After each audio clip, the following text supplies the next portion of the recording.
雅各書第1章。我是雅各，上帝和主耶穌基督的僕人。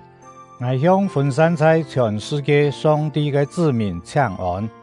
我的兄弟姊妹啊，你哋遇到各種的試煉，應該看作是歡喜的事，因為第你哋嘅信心經過考驗就會生出忍耐。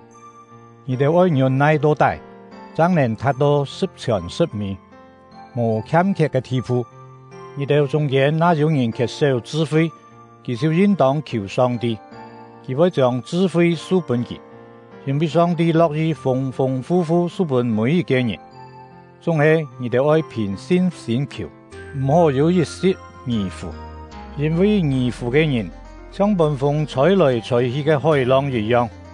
安養嘅人三心兩意，在佢一切所行嘅事上無添無錯。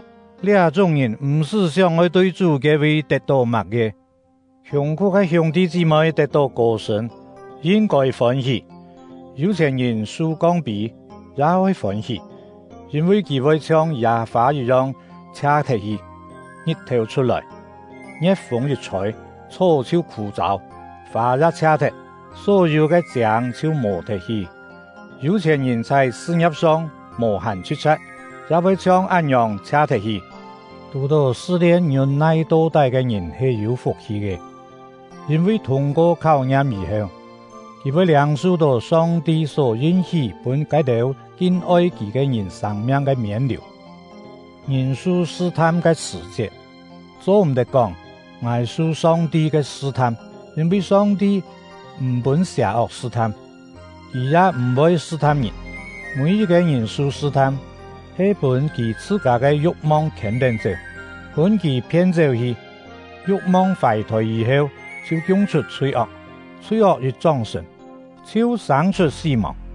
親愛的兄弟姊妹啊，唔好本人偏走去，一切美善老完全嘅恩賜，全部係對等過對天堂嘅阿爸來嘅，佢係一切講嘅創造者，唔會改變，也無轉通嘅人。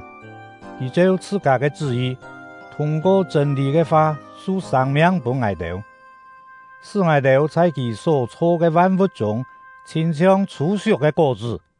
親愛嘅兄弟姊妹啊，你哋愛知哦，每一個人愛夾夾糖，唔好按夾開嘴，但唔好按夾發鉗，因為人嘅發鉗不能達成上帝公義嘅目的。所以你哋愛除掉一切嘅壞習慣和邪惡嘅行為，用溫柔嘅心來接受上帝種在你哋心中嘅真土，就會能拯救你哋嘅真土。總係你哋唔好騙自家，老到躺拖就拉，顛倒你哋一天愛行拖。那有人躺了拖裏無去行，就像一個人照鏡兒看自家嘅面貌，看了就行開，暫時就唔記得自家嘅樣相。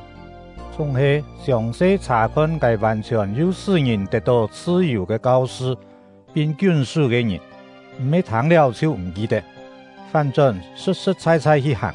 這種人在佢所行嘅事上一定會蒙福。那有人自認係虔誠嘅人，總係無約束自家嘅散漫，就會騙自家。